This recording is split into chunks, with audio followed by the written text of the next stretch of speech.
Hey, it's Tim, Pickup Truck Plus SUV Talk. If this is your first time on the channel, welcome. On this channel, you find truck and SUV news, reviews, and really cool interviews like this one. You should subscribe, click the bell, and smash the like button. We're talking to Joe Bacal. Joe Bacal is a professional test driver. He's also placed on the podium several times in different Baja races and off-road races.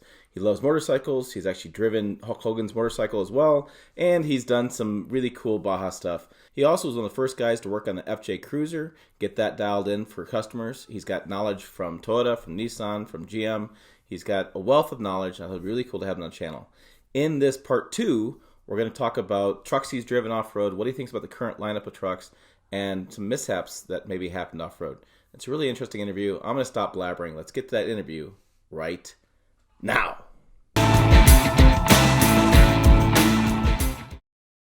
All right, so we're continuing our conversation here with Joe Bacal. We had a conversation earlier. I'll link to that video above. Do you think that's how that works? A little card shows up. It's perfect. And if you want to know more about like test track driving and the conversation we had about like auto shows and stuff, I want to transition now because you have a lot of off-road experience, and we have a lot in this industry going on right now about off-road trucks. I mean, there's any manufacturer is building an off-road truck now, and everybody's getting this thing. It's kind of led by the Raptor kind of stuff. So I'm kind of curious. What are your thoughts? You've done the Baja 1000. You've probably done the Mint as well, I'm guessing. Yeah. And so you've done these off-road races that are different. You know, a trophy truck's different than a stock truck you're buying at the dealership. But what are you thinking about all this off-road stuff going on? You know, I mean, that again brings me back to the TRD days. I mean, when I was with Toyota, they trained me to be their best guy. So, you know, that being said, I've always loved off-road. I'm a huge off-road motocross, you know, single track guy. But I think what's important about off-road is being an evaluator off-road. There's not a lot of us out there. You know, your things are really, there's a lot going on the off-road side when you're testing, much more than the on-road, in my opinion, because the surface is changing, you know, and so being more consistent is harder because of that, part of that. You know, when you're climbing a hill, you know, you're looking at, you know, from a gearing standpoint, you're looking at throttle control. You're looking at, I mean, from a, you know, braking, is it too sensitive? Is it too effective, or is it vague? I mean, all the things that goes into making that vehicle easier to drive off road. You know, I find it interesting. Sometimes I'll drive a vehicle off road, and from a technical rock crawling standpoint, I'm like, wow, this thing does really well, and it's. The reason I would like it is because I don't have to work hard as a driver. Everything kind of comes naturally. It just kind of it works well in the condition it's tuned for, and that's what I would say. It's an OEM does a really good job. Even the aftermarket companies like the AEVs and the ARBs and all these different suspension whatever companies, when you drive a really well tuned package, and I say that because you can pull parts off the rack all day long and throw them on your truck, but it's not tuned for that package, and so things just become easier because it's dialed in for that. It's super important, and same thing goes with the high-speed desert stuff. You know, you can get in a lot of trouble if your truck's not set up correctly. So and that brings up an interesting point. There's an argument going on right now about, you know, build it or just buy it. There's that argument going on. There's also an argument about all these safety aids like crawl control, A-track systems, train management systems and things. But you're saying as a professional driver, and you've done these events, that maybe it is nice to have that setting to be able to turn it on, to maybe relax a little bit, let the vehicle do its job.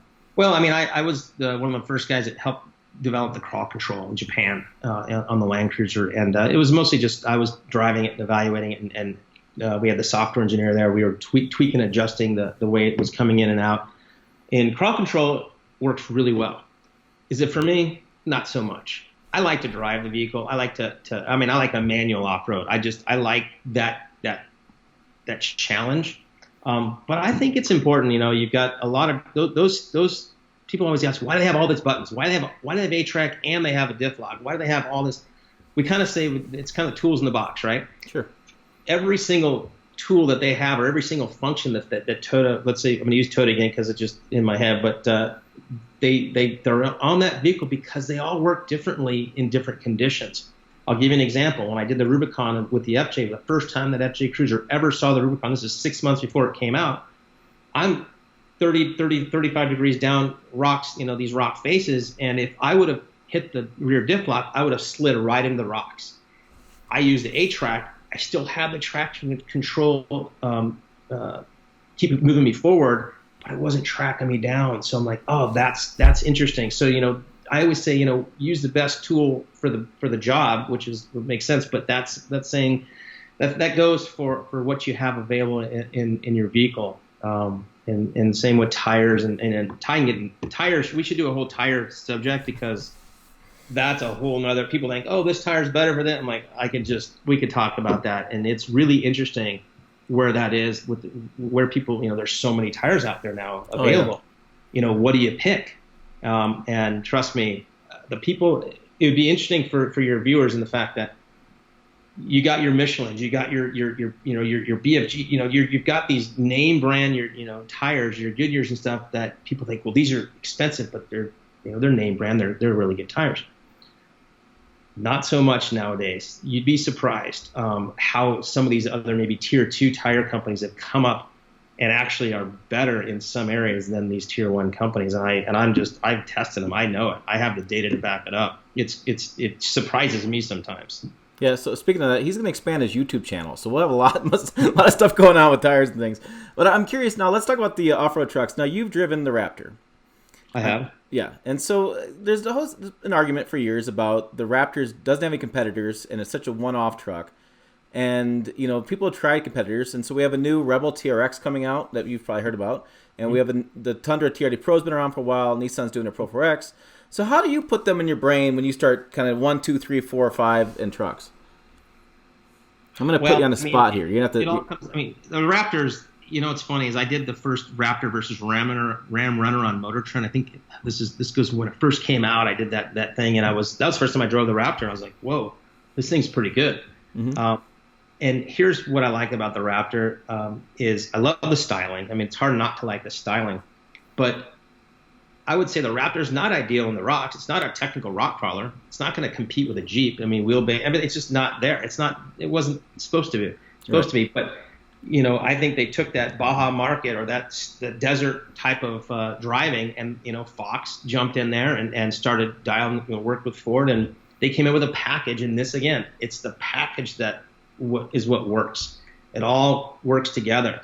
So, you can go down the whoops, maybe not big whoops, but you can hit stuff in that Raptor, and it's gonna soak it up. It's not gonna beat you up. And just the way the vehicle handles and performs in the desert for those conditions, because that's what it was designed to do. Sure. Is it better in some areas? Nah, not so much really.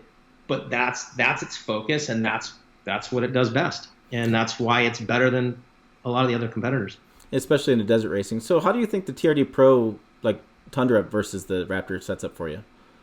I know the guys that did the TRD Pro, that tuned it, and the great guys. They definitely have the experience. But I think the limitation is Toyota when it comes to rollover. When it comes to they've got a 1 or 2 inch, maybe not even 2. I think it's 1.5 inch lift. Come on.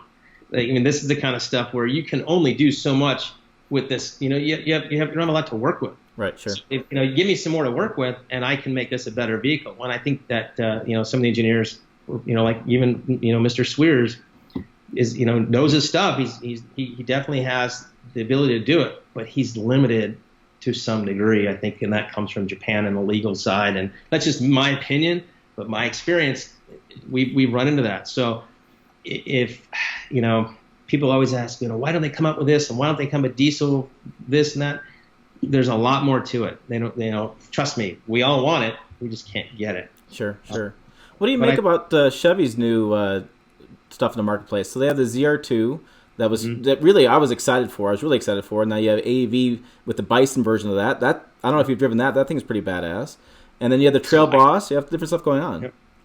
So Scott Brady. So Scott, I work with Scott on Overland Journal. I'm I guess one of the test drivers for them, and Scott and I go way back. And Scott asked me to help evaluate that Bison. Never spent 2 minutes in that truck, and I look at Scott, and he looks at me, and we're like, "What the heck is going on here? That thing's legit." And it was just I liked the powertrain. I like the truck. I'm not a huge fan, honestly. I'm just not. But I like that truck. It does everything well in that condition. Again, it works really well. Articulated. The powertrain's amazing. The suspension is by far the best OE suspension I've driven. It's got that, spool valve, that Yeah, really the multi-matic shocks. Those things are incredible. I'm telling you right now, and I'm not feeding you a line. I was like, I'd drive this thing. I'd buy this.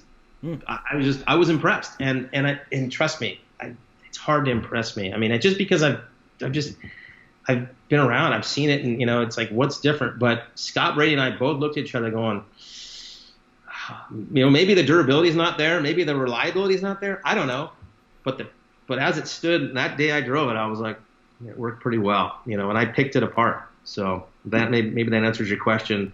And I can tell you that the Toyota isn't there. There's some other products that just didn't perform in the condition we drove it in, more of an articulation kind of rock crawling setting. It's good, really good.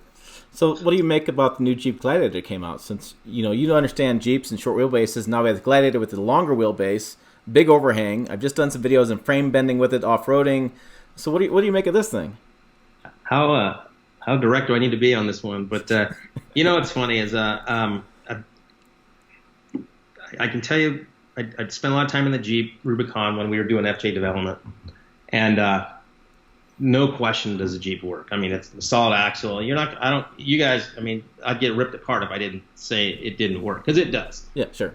Is it worth the money? No. You know what? Why don't you put a little insulation in the vehicle, dampen it out a little bit? Just put a little bit of money. You're charging a lot of money for this vehicle, but it feels like a Jeep. You know what? Make it a little nicer. Just sweeten the pot a little bit.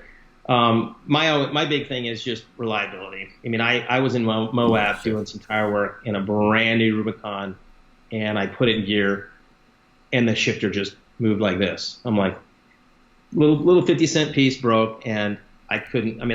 Here's how I shifted the car: put it on a rock, went underneath the truck, shifted the car. Okay, we're good. Put it in gear. That's how I had to get through the test. I did another test in Big Bear. Same thing, Rubicon. Truck just dies, ECU fried. I don't know what happened. So maybe it's me. I just had a few bad experiences. I'm not a big Jeep fan. And it's just simply because I think they look great. And I think there's a lot of followers. I think people are either into them or they're not. I just don't trust it. I feel like I just don't know if it's going to break or not. Sure. And I think some of the parts are not super great, and I think they're a little cheap. But again, my opinion. Everyone has their opinion. But you live in that world where you're going to go out on the trail, and it's not so important to go out on the trail. It's more important to come back when you go out from the trail. I'm sure calling a tow truck in the middle of Big Bear is kind of an expensive thing. It was a pain. Yeah, we were way up there too. I had to call a tow truck, and I can't fix the ECU. I don't know how to. What am I going to do? So and those are maybe some conditions that I've dealt with. But I've done some stuff on the test track with some Jeeps, and I wouldn't. I'm going to give you an example. I wouldn't put my 16-year-old daughter. I don't have one, but if I did, I wouldn't put her in a certain Jeep I drove. I did a lane change and I almost rolled the truck, and literally just and it wasn't super gnarly lane change. I'm like, the thing popped up on me. I was like, what?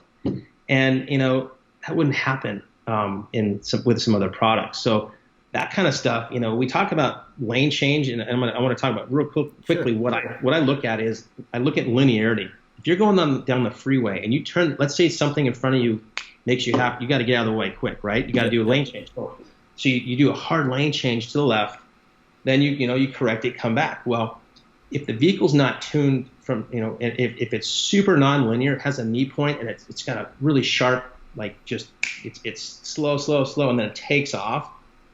You can't catch it. Even as a professional driver, you really got to work to catch that. So what happens is it takes off. You do this, and it just got this super sharp knee point. Now you overcorrect it, and now it's super sharp the other way, and you're upside down. Yeah. And so there's just certain things that I notice. I think Jeep has come a long way. I think they're a lot better than they used to be. But the Gladiator. We're talking. My brother just bought a Gladiator. And it's cool. I drove around like thing's legit. It's nice inside. I was like, this thing's amazing. The wheelbase to me is a little long. Like if you're depending where you're gonna go, I think it definitely hits a market. I think it's cool. It's just just like the Bronco coming out. Yeah, sure. Not sure what that's gonna look like, and That's kind of cool and exciting. I think it's great that they're doing this kind of stuff. I think, but one thing I like about the Jeep is the top. The thing comes off. Mm-hmm. So it's got its pros and cons. But again, I'm not trying to dig at it, but I've had a few issues with them. Then let's another company. Back in the day, Nissan had some Xterra. They had some really cool off-road stuff, and now maybe not so much. What are you thinking about where Nissan's at these days? Have you checked out the new Titan? Have you done the XD kind of stuff?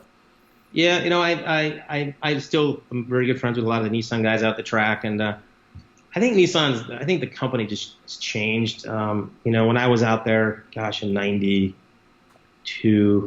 no, it would have been '93, '94, '95. Anyway, yeah, they just had a lot of cool stuff from the Infinities and all that, and I love the GTR, Skyline GTR. I got to drive one on the track, right-hand drive. It was amazing. It was the coolest car ever.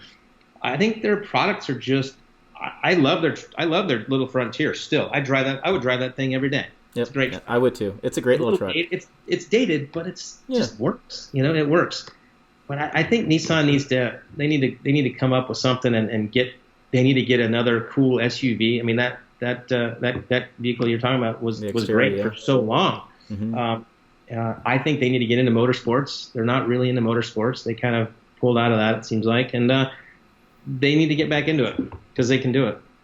What do you think about the EV kind of push now? So a lot of people are talking EV trucks, EV stuff, and they're thinking, hey, it's great off-road because now you have all this torque and it's on demand, it's quiet. What's your thoughts on that? Well, that I think it's pretty cool, and I love the smell of gas and oil. I mean, obviously, it's just it doesn't go, but I think it's cool, and I think it's good for the environment. I think it's all good, especially the performance that they're getting at, like the Rivian and the Nikola. These products are going to definitely take over on the truck side for sure. That Rivian's pretty cool in the fact that you can really dial in each wheel for off-road. It's just you can put any body you want on the thing. So there's some cool things about it. I think once they figure out, once they get the range longer, obviously it's just a great vehicle. I think I'm excited. Actually, I'd like to drive it and spend some time in it. What I really like to do is race it. Or that new, I think it's called the Badger from Nikola. Yes. I'd love to just let's see if this thing can handle the Baja. I think they, in the right hands. If you know how to drive a production vehicle racing, I think you can do really well. Look at Chad Hall and that, and he's running that. He's a super. Him and I, we battled with Hall for years, and we did really well on the Lexus against those guys. But I'd love to get the opportunity to run one of those vehicles because I know. I've just finished my 7th Baja 1000, in a row, in that trophy truck last year. So I know I can finish races. We've won a lot, but I know I can finish them. I know how to do that and how to put all it together. So it would be cool to run those and just see how they stacked up against some other people. But it's also it proves how good the truck is on a durability and reliability side. It's a test for them. You wouldn't believe what's down there. It's hard. It seems like that's like new measure. Like every time a new truck's coming out, it's like it's going to go race the Baja. Like everybody's entering that Baja at some point. Well, it's because it's gnarly. I in the Lexus we were super. In 20 races we podiumed 16 times in that truck. And we had 2 trucks after one. We later rebuilt a better one, but it's truly a challenging race in the fact that you're running day to night. You're running 20 plus hours. Sure. 20. I think it was 36 for me to La Paz, multiple times in the 30 something hours. But anyway, you're hitting silt beds. You're hitting so many things at once that you don't even know what you're hitting next because it's so unknown. From a mechanical side, you're racing. You're pushing this vehicle so hard, uphills, downhills. Sand washes, beaches.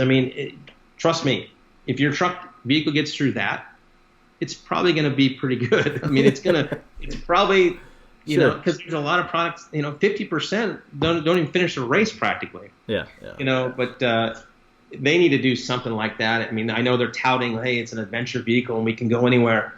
Well, you know what? I'll be sold when I see that thing finish 1,000. Then I'll be sold. Sure. And speaking of your history here with Lexus, I don't know if everybody knows this, but you had a Lexus LX 570. That's right. And you raced it a couple times. This is how I first met him. I got this crazy news story came across my desk. This guy did this Lexus LX 570 and like raced in the Baja 1000. I was like, wait, what do you mean? And this was legitimately basically a stock Lexus. I mean, I know you did a roll cage. I want to say shock. Was it shocks or was it tires? Shocks and tires, yeah. Yeah, but it wasn't much else beyond that. I mean, you had the interior, you had to change, little pieces in there, add like an iPad screen or whatever you had in there, but it basically was a stock Lexus. Yeah, so the little quick story behind that is, when I left corporate Toyota, I actually got sick for a year with cancer. So I went through that whole ordeal. And then when I got done, I was like, how long do I want to work it? How long do I want to do this? And life felt short to me at that point, and I left the company. And then I picked up the phone and said, hey, I want to race down in Baja to Toyota. And they're like, yeah, we're not interested. Call Lexus. They kind of laughed at me because, I can see that. So at this point, I don't know what it was. I just had a few other avenues, and I called. They're like, you know what, Joe? We got this old pre-production, LX 570 that we're just gonna get rid of anyway, so you can have it. And no support, nothing from Lexus. My main sponsor was the Cancer Treatment Centers of America, where I was treated. And we had this cool little thing that, and so I show up at the Baja 500. Never raced Baja in my life. Yes, I got some training from Ivan Stewart when I was at Toyota, so I had some desert background experience in doing the TRD stuff and motocross and stuff. Never pre-ran the Baja 500. So Paul Williamson and I were like, we're going to see if we can do this. Well, we won our very first race out of the box in a Lexus. We raced against the Ford Raptors. We raced against the Ram, everything, and we won. Did we get lucky? Of course we did. But at the end of the day, it was like, holy smokes. So we started, and I just kept winning. Next race was second to Baja 1000. It just kept winning. Sure. So then Lexus is like, you know what? We're going to go ahead and sign you as a factory driver. It'll say Lexus Racing on it. And I'm like, cool.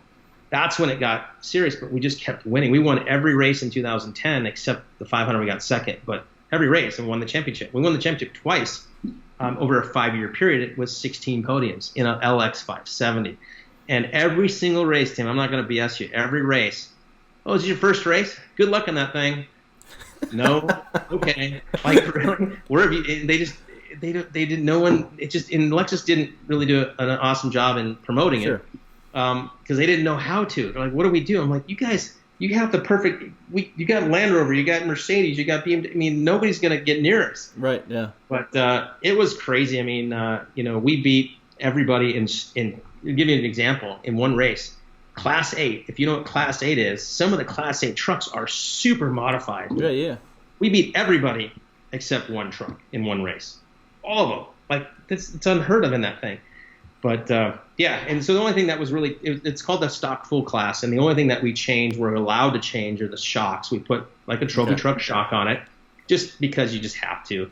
And we put a 37-inch tire with stock A-arms. Upper and lower arms are stock, steering gears are stock, everything's stock. The whole drivetrain was factory. I put an A or B air locker in it. That's it. And we put an oil cooler and a couple things that just so we can get through the race. Right. That was it. Yeah, it's interesting. I was in Telluride, and I was doing a Telluride kind of drive, and I saw this whole group of like Lexus GX 460s, a smaller version, and we had done some driving with Toyota while I was out there, and Lexus had some vehicles there. I did not understand, and I was completely wrong in my thinking on this. I didn't understand how much Lexus has for capability. Like these SUVs they have, like the GX and the LX, they are extremely capable that you wouldn't even think of this car company having. Well, so I can imagine the looks you got. Well, yeah, for sure. No, it was hey, where's your trust me, I've heard it all. But this is an easy way to I can solve that for you real quickly.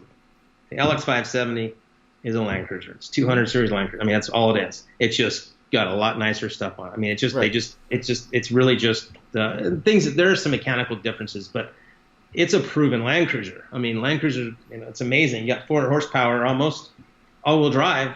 It's crazy. And then you have your GXs, are your Prados or whatever they are, overseas. So these are proven vehicles, but people here in the U.S. don't really know. They're not putting two and two together.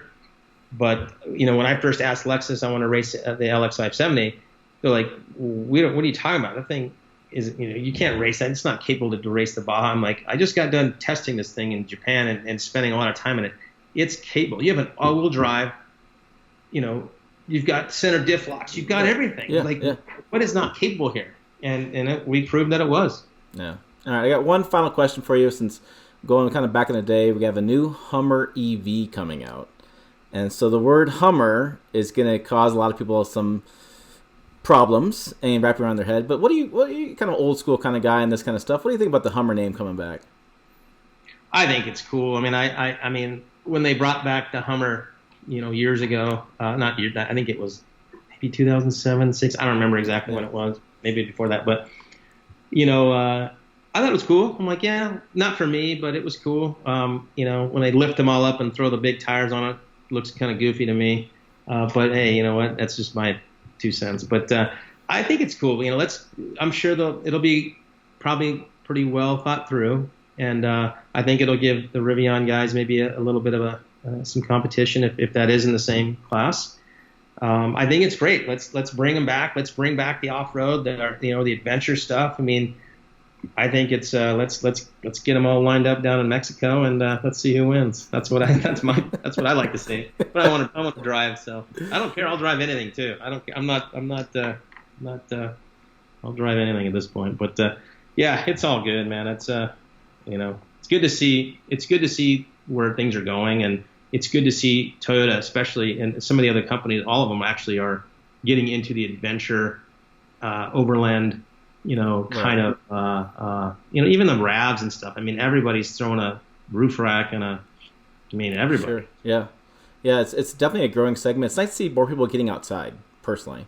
I spend way too much time in this office. If I can go outside every day for 8-10 hours, I would, but that's not the job. But it is fun getting outside, getting in the dirt. I was just at a 4Runner, got through some mud, and it was just fun. It's a good time. Yeah, I know it is. And at the end of the day, it's funny. People don't realize that in some countries, off-roading is not really a hobby. It's I need to get from A to B. Yeah. I work at this mining or oil rig, whatever. They just need the vehicle to perform and get them from A to B, and it's not so much about the hobby side of it. People don't quite always understand. And when you're developing a vehicle like the Lexus or the Land Cruiser, for instance, it's a global platform. That all has to be thought through. It's not just one region or country. It's everybody. How are they using it, and does it make sense? Yeah. So. Absolutely. Well, thanks, Joe, for being I've taken about an hour of your time. Thanks for hanging out with me. Like, I have a lot to do at this point. I think we're all in the same situation. We're just kind of waiting for something to break here, and hopefully everybody gets back on track, and we can survive this unfortunate situation. So yeah. And I'll put a link down below to Joe's channel. Check that out. I'll also put a link to his JT Gray company. I'll put a link to that as well in the description. Check that out. And if you want to hit Joe up for some questions, anything going on, let me know on that. We'll hit Joe up one more time later on with more stuff. So good. Thanks for being a part of the program. You bet. Okay, there you go. There is my part 2 interview with Joe Bacal. I thank him for coming on and sharing his knowledge with me and with you and everybody. It's really interesting stuff, and I hope you found it interesting as well. Like I said in part 1, he is working on growing his YouTube channel. I'll put the link down below in the description and in the comments. Go ahead and find him over there. And also remember, for more Pickup Truck Plus SUV news, find us on pickuptrucktalk.com. Those 3 words work again on Facebook, Twitter, and Instagram. Type it in. You'll find us. Trust me, we're there. As always, thanks for watching. I'll see you down the road.